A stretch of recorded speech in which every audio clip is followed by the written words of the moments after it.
Ketika melihat seseorang dengan tanda hitam di jidat, hal pertama yang mungkin terlintas adalah anggapan bahwa orang tersebut sangat rajin dalam menjalankan ibadah sholat. Bahkan selama ini, adanya tanda hitam di jidat seorang muslim sering dimaknai sebagai tanda kesalehan dan dalamnya tingkat ketakwaan. Namun, benarkah demikian? Sebetulnya, munculnya tanda hitam pada jidat bisa disebabkan oleh gesekan yang dihasilkan oleh kontak berulang dari dahi dengan sejadah di saat sholat. Namun tentu saja, itu tidak menjadi tanda akan kesalehan dan dalamnya tingkat ketakwaan. Sebab, ketakwaan dan kesalehan yang sesungguhnya selalu diukur dengan baiknya akhlak, moralitas, dan tingkah laku. Malahan, adanya tanda hitam di jidat sangat tidak disukai oleh baginda Nabi. Dalam sebuah hadis yang diriwayatkan oleh Anas bin Malik dijelaskan bahwa Rasulullah SAW bersabda yang artinya, "Sungguh, aku marah dan tidak menyukai seorang laki-laki yang ketika aku melihatnya terdapat bekas sujud di antara kedua matanya."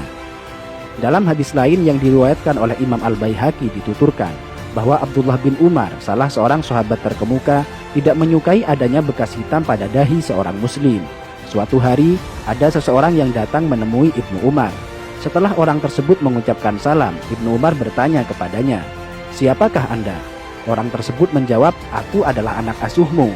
Ibnu Umar melihat ada bekas sujud yang berwarna hitam di antara kedua mata orang itu. Beliau pun berkata kepadanya, "Bekas apa yang ada di antara kedua matamu itu?" "Sungguh, aku telah lama bersahabat dengan Rasulullah, Abu Bakar, Umar, dan Utsman. Lalu, apakah kau melihat ada bekas tersebut pada dahiku?" Hadis riwayat Al-Baihaqi. Masih dari Ibnu Umar, suatu waktu beliau melihat seseorang yang pada dahinya terdapat bekas sujud. Ibnu Umar berkata, "Wahai hamba Allah, sesungguhnya penampilan seseorang itu terletak pada wajahnya. Karena itu, janganlah engkau memperburuk penampilanmu." Hadis riwayat Al-Baihaqi. Dalam hadis lain dijelaskan bahwa suatu ketika Abu Darda melihat seorang perempuan yang pada wajahnya terdapat kapal seperti kapal yang ada pada seekor kambing. Beliau lantas berkata, "Seandainya bekas itu tidak ada pada dirimu, tentu lebih baik." Hadis riwayat Al-Baihaqi. Dari Humaid bin Abdurrahman, ia berkata, "Aku berada di dekat As-Sa'ib bin Yazid ketika seseorang bernama Az-Zubair bin Suhail bin Abdurrahman bin Auf datang. Melihat kedatangannya, Sa'ib berkata, 'Sungguh dia telah merusak wajahnya. Demi Allah, bekas di dahi itu bukanlah bekas sujud. Demi Allah, aku telah sholat dengan menggunakan wajahku ini selama sekian waktu lamanya. Namun, sujud tidaklah memberi bekas sedikit pun pada wajahku." Hadis riwayat Al-Baihaqi. Sampai di sini, mungkin ada yang bertanya, lantas bagaimana pengertian ayat yang menjelaskan bahwa bekas sujud merupakan tanda seorang mukmin yang nampak melalui wajahnya? Menjawab pertanyaan ini, terdapat penjelasan dari Imam Al-Baihaqi yang dituangkan dalam kitab Sunanul Kubronya.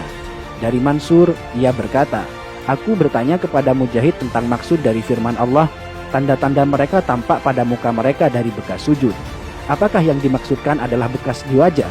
Mujahid menjawab, "Bukan. Bahkan ada orang yang kapalan yang ada di antara kedua matanya bagaikan kapalan yang ada pada lutut unta. Namun, dia adalah orang yang bejat. Tanda yang dimaksudkan adalah kekhusyuan." Hadis riwayat Al-Baihaqi. Bahkan dalam kitab Hasyatus Shawi dijelaskan, bukanlah yang dimaksudkan oleh ayat adalah sebagaimana perbuatan orang-orang bodoh dan suka pamer, yaitu tanda hitam yang ada di dahi, karena hal itu adalah ciri khas dari Khawarij. Dalam sebuah hadis disebutkan, "Sungguh, saya benci seseorang yang saya lihat di antara kedua matanya terdapat bekas sujud." Sampai di sini, mungkin Anda sudah paham bahwa tanda hitam di jidat sama sekali bukan tanda kesalehan.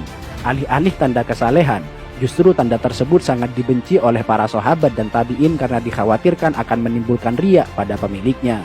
Dan perlu dicatat bahwa orang yang mengaku rajin dalam bersujud namun terdapat bekas hitam di dahinya, itu artinya ada yang salah pada gerakan sholatnya. Karena seharusnya muka orang yang rajin bersujud akan tampak bercahaya dan berseri-seri, bukan sebaliknya menjadi kapalan dan menimbulkan bekas hitam. Biasanya dia menjadikan dahinya sebagai tumpuan, bukan tangan dan kedua lututnya. Padahal cara sujud yang benar adalah sebaliknya, yaitu menjadikan kedua tangan dan lutut sebagai tumpuan. Itu saja untuk hari ini. Jika kalian merasa mendapatkan manfaat dari video ini, jangan lupa untuk subscribe guna memberikan dukungan kepada channel ini. Dan sampai berjumpa di video berikutnya.